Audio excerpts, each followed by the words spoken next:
ನಮಸ್ಕಾರ ಫ್ರೆಂಡ್ಸ್, ಎಲ್ಲರೂ ಹೇಗಿದ್ದೀರಾ? ಚೆನ್ನಾಗಿದ್ದೀರಾ ಅಂತ ಅಂದ್ಕೊಂಡಿದ್ದೀನಿ. ನಾನು ಕೂಡ ಚೆನ್ನಾಗಿದ್ದೀನಿ. ಆದರೆ ಇವತ್ತು ಒಂದು ಬೇಸರದ ಸಂಗತಿ ಅದೇನಪ್ಪ ಅಂತಂದರೆ, ಇವಾಗ ಇಲ್ಲಿ ನೋಡ್ತಾ ಇದ್ದೀರಲ್ಲ, ಇದು ಮದ್ದೂರಮ್ಮ ರಾಯಸಂದ್ರ ಮದ್ದೂರಮ್ಮ ತೇರಿದು. ತುಂಬ ವರ್ಷಗಳಿಂದ ಇದೇ ಥರ ತೇರನ್ನು ಕಟ್ತಾ ಬರ್ತಾ ಇದ್ದಾರೆ. ಈ ತೇರು ಹುಸ್ಕೂರು ಜಾತ್ರೆಗೆ ಹೋಗುತ್ತೆ. ಅಂದರೆ ಶುಕ್ರವಾರ ದಿನ ಊರ ಹಬ್ಬ ಮಾಡ್ತಾರೆ. ಊರ ಹಬ್ಬ ಮಾಡಿ ಶನಿವಾರದ ದಿನ ತೇರನ್ನು ಎಳಿತಾರೆ.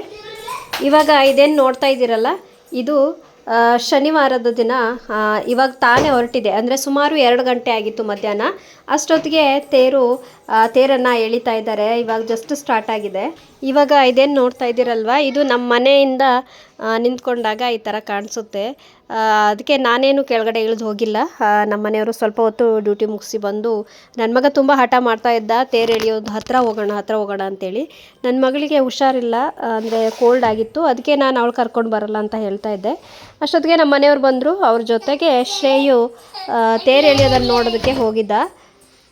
ಇವಾಗ ನಾವು ಇಲ್ಲೇ ನಿಂತ್ಕೊಂಡು ನೋಡ್ತಾ ಇದ್ವಿ. ಇಲ್ಲಿಂದ ಹೊರಡುವಾಗ ಚೆನ್ನಾಗೇ ಹೊರಟಿತ್ತು. ನೋಡೋಕ್ಕೂ ಕೂಡ ತುಂಬ ಚೆನ್ನಾಗೇ ಕಾಣಿಸ್ತಾ ಇತ್ತು. ಸುಮಾರು 100 ಅಡಿಗಿಂತ ಮೇಲೇ ಇದೆ ಅನಿಸುತ್ತೆ, ಅಷ್ಟೊಂದು ಚೆನ್ನಾಗಿ ಕಾಣಿಸ್ತಾ ಇತ್ತು.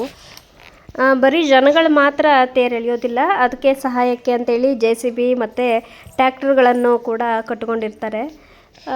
ಹಾಗೆ ಎತ್ತುಗಳನ್ನೂ ಕೂಡ ಮುಂದ್ಗಡೆ ಕಟ್ಟಿರ್ತಾರೆ. ನೋಡೋದಕ್ಕೆ ತುಂಬಾ ಚೆನ್ನಾಗಿ ಕಾಣಿಸ್ತಾ ಇತ್ತು. ಇಲ್ಲಿಂದ ಹೋಗುವಾಗ ಯಾವುದೇ ರೀತಿ ತೊಂದರೆ ಆಗಿಲ್ಲ, ಚೆನ್ನಾಗೇ ಹೋಯಿತು.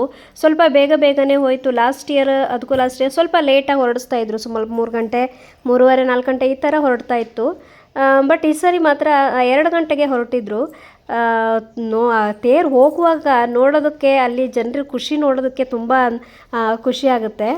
ರಾಯಸಂದ್ರದಿಂದ ಹುಸ್ಕೂರ್ಗೆ ಹೋಗ್ಬೇಕಲ್ವ, ಸುಮಾರು 3-4 ತಾಸು ಜಾಸ್ತಿನೇ ಬೇಕಾಗುತ್ತೆ ಅಂತೇಳಿ ಸ್ವಲ್ಪ ಬೇಗನೆ ಹೊರಟಿದ್ರು.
ಮನೆ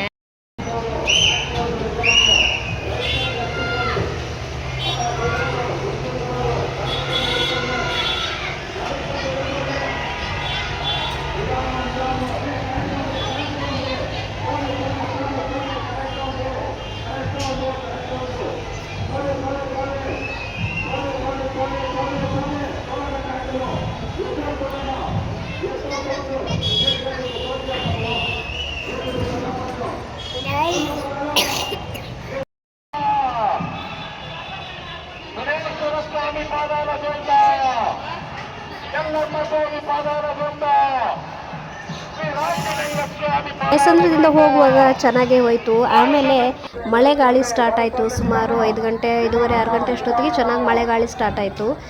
ನಾವು ಅಂದ್ಕೊಂಡ್ವಿ ತೇರು ಹೋಗಿರ್ಬೋದು, ಯಾಕಂದರೆ 2 ಗಂಟೆಗೆ ಹೋಗಿರೋದ್ರಿಂದ ಹೋಗಿ ಮುಟ್ಟಿರ್ಬೋದು ಹುಸ್ಕೂರ್ಗೆ ಅಂತ ಅಂದ್ಕೊಂಡಿದ್ವಿ. ಜೋರು ಗಾಳಿ ಇರೋದ್ರಿಂದ